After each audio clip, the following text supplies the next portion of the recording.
This was our guest in 1942.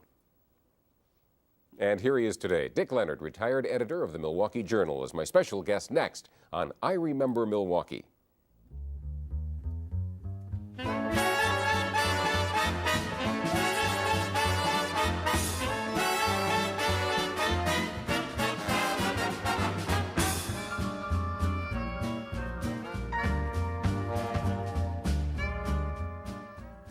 Hi, I'm Jim Peck. Welcome to I Remember Milwaukee. Now, joining us tonight is Dick Leonard, formerly with the Milwaukee Journal and now Nieman Professor of Journalism at Marquette University. Take a look at this. We'll come right back.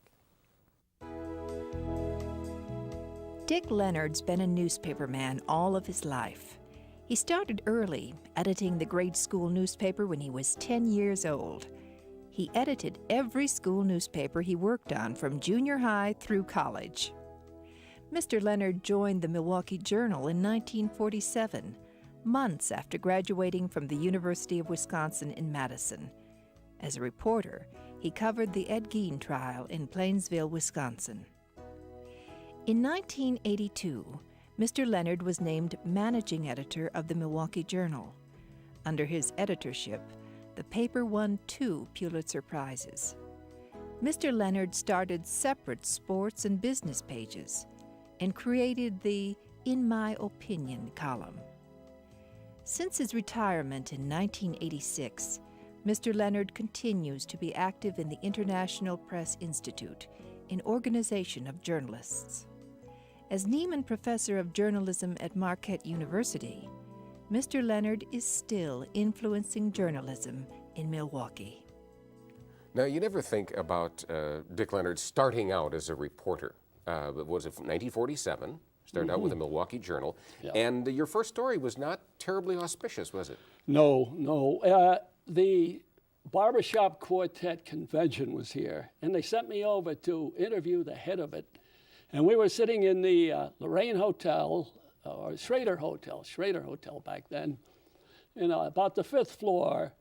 And I looked out the window, and a body went flying by and landed in the street below. And I shouldn't laugh, but there was a suicide right in front of me. Yeah, and I got on the phone, and I called up the city desk, and the city editor said, "Oh yeah, I remember you. We'll send a reporter over right away." No, that wasn't flattering. They didn't even want you to cover that. No, they. Oh, but you became a reporter. Yes, and a very good one, and you covered probably one of the grisliest cases this state has ever seen, the first, if you will, the first Jeffrey Dahmer case, and that was Ed Gein. Ed Gein, yeah, from Plainfield, who murdered a couple of women and dug up bodies of others, and he used the skin to make furniture and decorations around his house, which was rather odd. And the one that caused his arrest was Mrs. Warden. He said he thought she was a deer, and he strung her up and gutted her and took the liver over to the house next door for the people's lunch, and they ate it.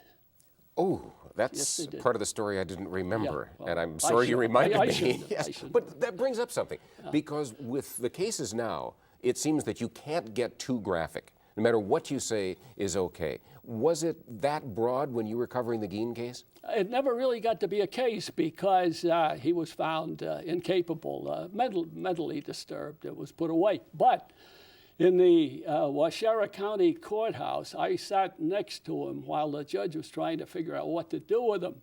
And here was this guy who was, the murderer. He's a monster. Yeah, monster. And he was holding my hand.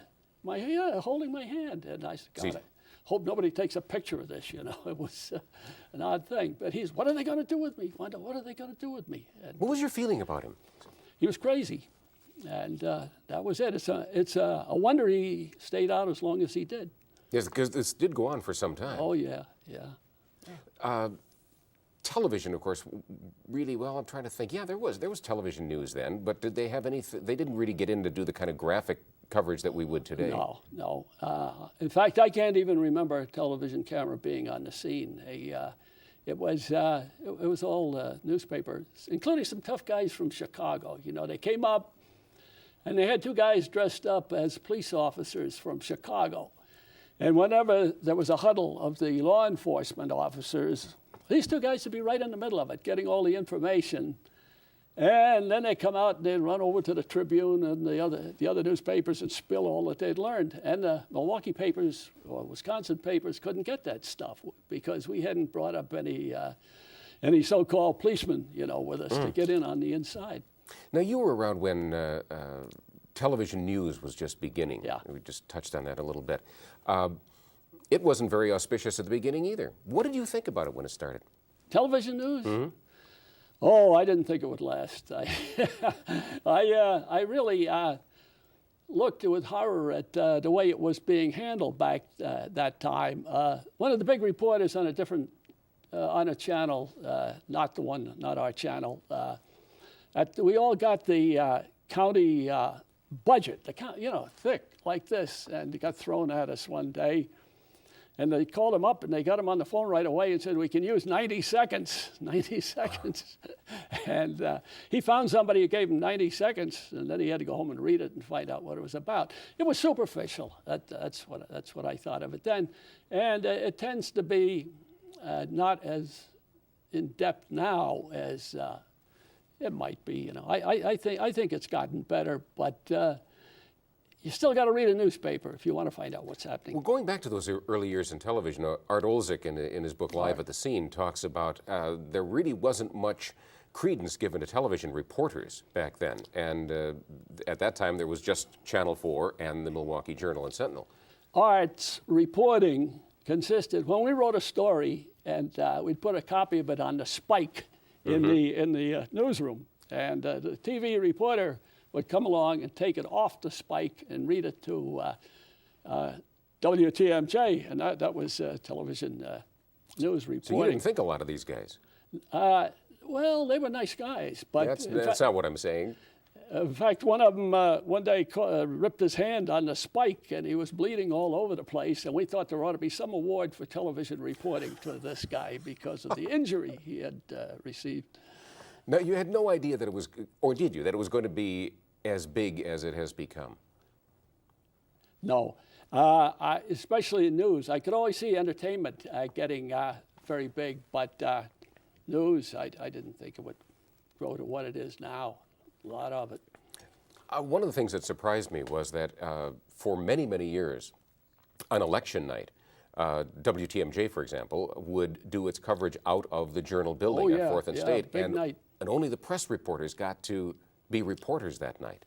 Yeah, well, television would have made it disorderly up there with all the confusion. But I can remember those nights. I can remember a night when Joe McCarthy was running for re-election.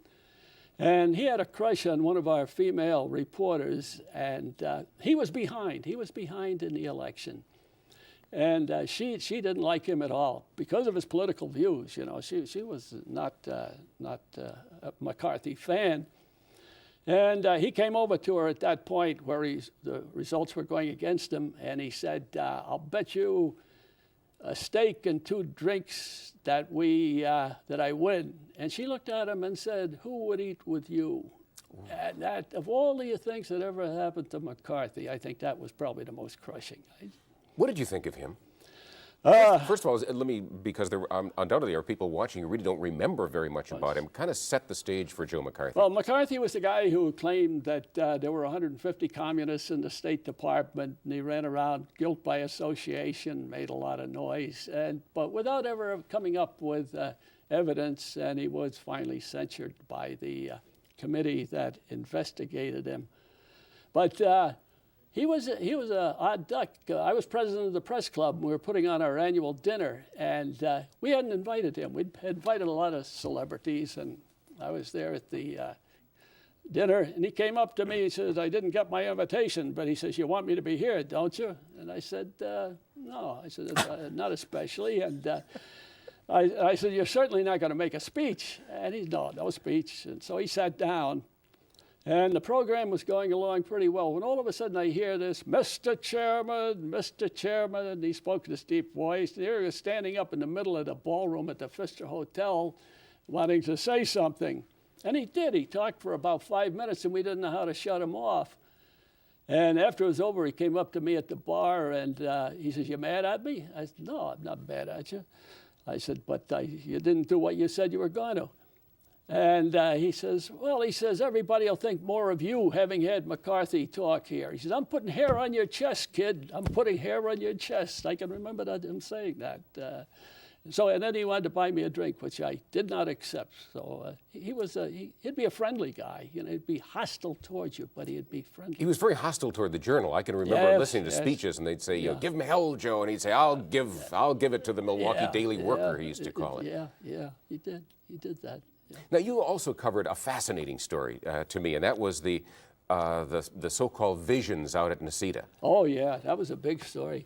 Mary Ann Van Hoof was having visions of the Virgin Mary, she said, and this was up in Nisita, Wisconsin, and this began to attract enormous crowds. Trains would be coming up from Chicago with people, and buses, and it was an enormous crowd. You could maybe 500,000 people there for one of these visions. And we were competitive, highly competitive, in getting the story back to Milwaukee so that we could get it in time for our afternoon edition. These things were usually around 11 o'clock in the morning. And we had to figure out some way of doing this, because just getting through the crowd of 500,000 people and getting down to the railroad station where they had a guy with a telegraph set was very difficult. So we had a state editor at that time who was quite creative, Wade Mosby, his name was, and he talked the Whitefish Bay National Guard into making a field exercise out of this communication. So they came up and they strung lines over a river, under railroad tracks, and they brought it right out to where I had a key position to watch the vision. And I could sit there and dictate right from the farmyard and be contemporaneous, have the whole story wrapped up by the time it was over, while all the other guys were trying to figure out how to get back to Milwaukee in time and how to get to where there was a telephone. So, did you see anything? Did you see anything? Did you see anything? Never. People would claim they saw stuff. Like one guy claimed the sun was spinning, and he said, "Get that down, write that, say that." I don't see it spinning, But that was commonly talked about, because I can remember someone talking to my father, and he said, "Doc, that sun just came right out of its orbit and shook." Yeah, well, the church sent people up to observe, and they discredited the whole thing. Mm-hmm. Yeah. Yeah, I remember one of the people investigated that. I can't think of his name. Was a professor over at Marquette, theology professor, and he was. He said, "It seems to me, I hope I'm not libeling anybody, that he said the first thing they did was come in and say, well, the first thing you do is you don't take anything." And he said the people connected with that were grabbing everything they could possibly get near them. Oh, yeah, they were selling souvenirs and all kinds of things, but it never got any authenticity. One of the major stories got to be the whole civil rights, open housing, the marches, the Father Gruppy, Mayor Meyer confrontations. Talk a little bit about that. Well, Gruppy, and the commandos. Mm-hmm. Everybody lived in fear of Gruppy and the commandos, who were big guys, tall and muscular. And he brought them into my office one day to introduce them. And boy, they were fearful-looking guys. He says they will never resort to violence, never, ever. And the chairman of the board of our paper, Erwin Meyer, he took a great interest in the commandos, and he came up, he raised funds for them, and he saw them as a beneficial, nonviolent role, having that kind of a role in the civil rights time. And they became great friends, and we all used to call him Mr. Meyer, but the commandos would come in, "Where's Irv? Where's Irv?" First name, first voice, first name, relationship. But that was kind of where the war started, wasn't it, between the mayor and the Milwaukee Journal? Wasn't it over housing? Am I correct? Yeah, open housing. The mayor was against it, and we were for it. And this caused a split. The mayor and I went to school together at the University of Wisconsin, and at the time he was active in the Young Republicans there, which was, he was for Wendell Willkie, and that's why he was active in that. And after the war, we used to go fishing together, and we were pretty good friends up until the open housing split. But all of a sudden we got the riot here, and things are going badly, and he's got an embargo, no vehicles allowed in the city. So here we are with a big story at, say, 7 o'clock in the morning, and no trucks can go out of the loading dock. The police are keeping them back in there, and we couldn't distribute the papers. Yeah, it was a 24-hour curfew. Yeah. So I called up Henry, and I said, look, how are people going to know what your orders are for the day? He was issuing like he was a general in a war, And he said, well, I get them on the radio. I says, come on, maybe the radio's off. I says, a newspaper, they got it in their hand, and they could see what it is. So we got an exemption from the curfew, and all our trucks went out with the newspaper, and everything was fine. The city was eerie. I remember I was working at Channel 12. I was just starting out, and I remember driving home, and I think I stole a press credential. Actually, I think I stole it from Mike Crivello, as a matter of fact. He was still at Channel 12. And I was driving down absolutely empty streets, and all of a sudden the car lights went on, and a car cut across, and I knew it had to be police. And I remember rolling down my window, and I could hear shotguns being cocked. And I've never felt like that in my life. And I had this thing that I'm waving out the window. It's okay, it's okay. Yeah, press. That could be dangerous. They actually had National Guardsmen surround the Journal to keep the communication thing functioning. Was it right to call in the National Guard? Do you think it was? Oh yeah, absolutely. Because at least one person had been killed, and more could have been. We had. Teams of reporters going out. We made sure we had one black and one white on each team. And some of them, they had to wear appropriate gear for deflecting bullets and that type of thing. And it was quite an exciting time, and some of them really got into dangerous situations out there.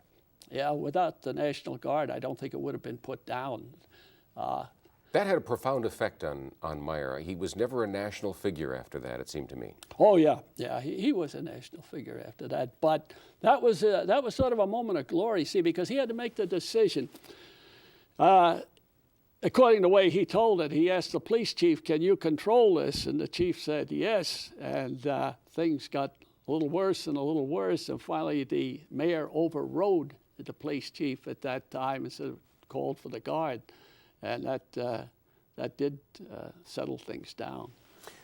Do you think the coverage on Meyer in general was fair? I think that the coverage of what he was doing was fair, but he could never accept that because he thought the role of the paper was to back him up in everything. He felt that he didn't want to hear the other side of the story that people had. But we did make one terrible mistake. We had an analysis of his programs, and the person who wrote it, who was one of our very best people, made a very bad error in there. I forget the exact point, but that gave the mayor all the ammunition he needed. He got on television and said, "This is typical of the false coverage that I've been getting." And the coverage had been good, but that particular thing was horrible. And the guy who wrote it never lived it down. It was he sort of faded away. Now, we talked about television at the early part and how it really wasn't given much value, much credence by the people in print. Television has not only become big, it is really killing a lot of print now. How do you feel about that? You can't be in favor of it. Well, television news I still think of as being shallow compared to that of a good newspaper. But what television has done is take away the reading time that people had. You know, people used to come home from work and they'd sit down and read the paper, or maybe they'd read it after dinner. Now they're watching all the programs that are on there now, the primetime shows, and the time that they used to spend reading, now they're watching. Are newspapers dead? No, they're not dead. Are they dying?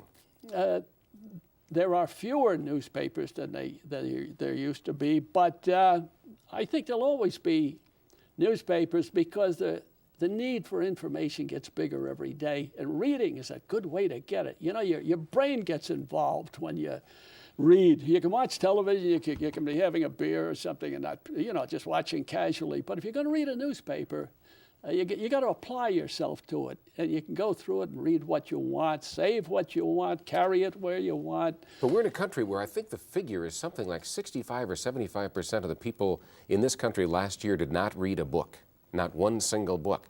Now, is that going to eventually doom print, even though it is a better medium?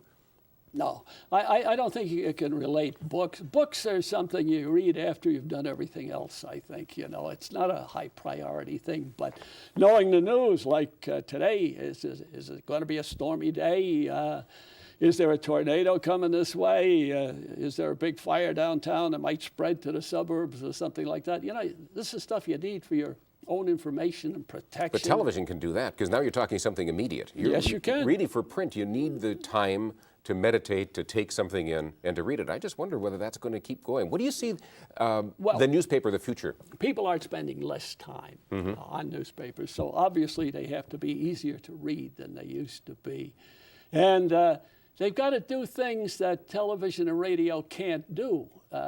For instance, if there's a meeting at City Hall or a Village Hall, any place, television's going to take the highlight, and that's what they're going to hit.